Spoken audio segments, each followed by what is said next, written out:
ನಮಸ್ಕಾರ ಎಲ್ರಿಗೂ, welcome to my vlog. ಇವತ್ತು 5th ಡೇ ಆಫ್ ವ್ಲಾಗ್. ಇವತ್ತೇನೆಂದರೆ ತುಂಬ ಲೀಸಿ ಡೇ. ಒಂದೊಂದು ಸತಿ ನಮ್ಗೆ ಹೆಂಗೆ ಅನಿಸುತ್ತೆ ಅಂದರೆ ಏನು ಕುಕ್ ಮಾಡಬಾರ್ದು, ಲೈಟಾಗೇ ಇರಬೇಕು ಅಂತ ಹೇಳಿ. ಅದಕ್ಕೆ ಇವತ್ತು ಬೆಳಗ್ಗೆ ಎದ್ದು ಏನೂ ಮಾಡೋದು ಬೇಡ, ಜಸ್ಟ್ ಪಲಾವ್ ಮಾಡೋಣ. ಹರ್ಷಾಗೆ ದೋಸೆ ಮಿನಿ ಚಿಕ್ಕ ಪ್ಯಾನ್ ಕೇಕ್ಸ್ ಟೈಪ್ ದೋಸೆ ಹಾಕ್ಕೊಟ್ರೆ ಸಾಕು ಅಂತ ಅವನಿಗೆ ಅದನ್ನ ಹಾಕ್ಕೊಟ್ವಿ. ಊಟ ಮಾಡ್ಕೊಂಡು ಆ್ಯಸ್ ಯೂಶ್ವಲಿ ರೆಡಿಯಾಗಿ ನಾನು ಹೊರಟೆ ಸ್ಕೂಲಿಗೆ. ನಮ್ಮ ಹಸ್ಬೆಂಡು ನಮ್ಮ ಜೊತೆನೇ ಆಫೀಸ್ಗೂ ಅವರು ಹೊರಟುಬಿಟ್ರು. ಇವತ್ತು ನಮ್ಮ ಸ್ಕೂಲಲ್ಲಿ ನಾವು ಸೆಲೆಬ್ರೇಟ್ ಮಾಡಿರೋದು ಬ್ಲೂ ಕಲರ್ ಡೇ. ಹಾಗಾಗಿ ಎಲ್ಲರೂ ಟೀಚರ್ಸ್ ಎಲ್ಲ ಬ್ಲೂ ಕಲರ್ ಡ್ರೆಸ್ನ ಹಾಕ್ಕೊಂಡೋಗಿದ್ವಿ. ಎಲ್ಲರೂ ಸೆಲೆಬ್ರೇಷನ್ನ ಮಾಡಿದ್ವಿ. ಮಾಡಿಕೊಂಡು ಆ್ಯಸ್ ಯೂಶ್ವಲಿ ಸ್ಕೂಲ್ನ ಮುಗಿಸ್ಕೊಂಡು ರಿಟರ್ನ್ ಮನೆಗೆ ಬಂದೆ. ಮನೆಗೆ ಬಂದಮೇಲೆ ಒಂದು ಸ್ವಲ್ಪ ಥಿಂಕ್ ಮಾಡ್ತಿದ್ದೆ ಏನು ಮಾಡೋದು ನೆಕ್ಸ್ಟ್ ಅಂತ. ಫಸ್ಟು ಫ್ರೆಶ್ನಪ್ ಆದೆ, ಬಟ್ಟೆ ಅದು ವಾಷಿಂಗ್ ಮಿಷಿನ್ಗೆ ಬಟ್ಟೆ ಹಾಕಿ ಹರ್ಷ ಮಲಗಿಸಿ ನಾನು ಗರಿಯಾಗಿರೋ ದೋಸೆನ ಹಾಕ್ಕೊಂಡು ತಿಂದೆ.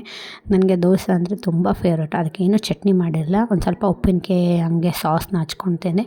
ಪರವಾಗಿಲ್ಲ, ದೋಸೆ ಮಾತ್ರ ಸಖತ್ತಾಗಿದ್ದು. ಅದಾದಮೇಲೆ ವಾಷಿಂಗ್ ಮಿಷನಲ್ಲಿ ಬಟ್ಟೆ ಇಟ್ಟಿದ್ನಲ್ಲ ಅವೆಲ್ಲ ರೆಡಿ ಆಗಿಬಿಟ್ಟಿದ್ವು. ಫಸ್ಟು ಬಟ್ಟೆನ ಹಾಕೋಣ. ಡೈಲಿ ಯೂಶ್ವಲಿ ಹೆಂಗಾಗುತ್ತೆ ಅಂದರೆ ಒನ್ ಡೇ ಮಧ್ಯಾಹ್ನ ಹಾಕ್ತೀನಿ, ಒನ್ ಡೇ ಬೆಳಗ್ಗೆ ಹಾಕ್ಬಿಡ್ತೀನಿ.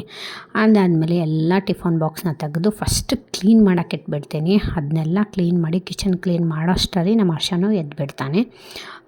ಅವನು ಒಂದು 2 to 3 hours ಮಲ್ಕೊತಾನೆ. ಅಷ್ಟೊತ್ತಿಗೆ ಎದ್ಬಿಟ್ಟು ಯೂಶ್ವಲಿ ಅವನಿಗೆ ಎದ್ದ ತಕ್ಷಣ ಒಂದು ಸ್ವಲ್ಪ ಪ್ಯಾಂಪರಿಂಗ್ ಮಾಡೋದು, ಅವನಿಗೆ ಊಟ ಮಾಡಿಸೋದು, ಅವನಿಗೆ ಮೇಲ್ಗಡೆ ಟೆರೆಸ್ ಮೇಲೆ ಕರ್ಕೊಂಡೋಗೋದು, ಇದನ್ನೆಲ್ಲ ಆಟ ಆಡಿಸ್ತಾ ಇರ್ತೀನಿ.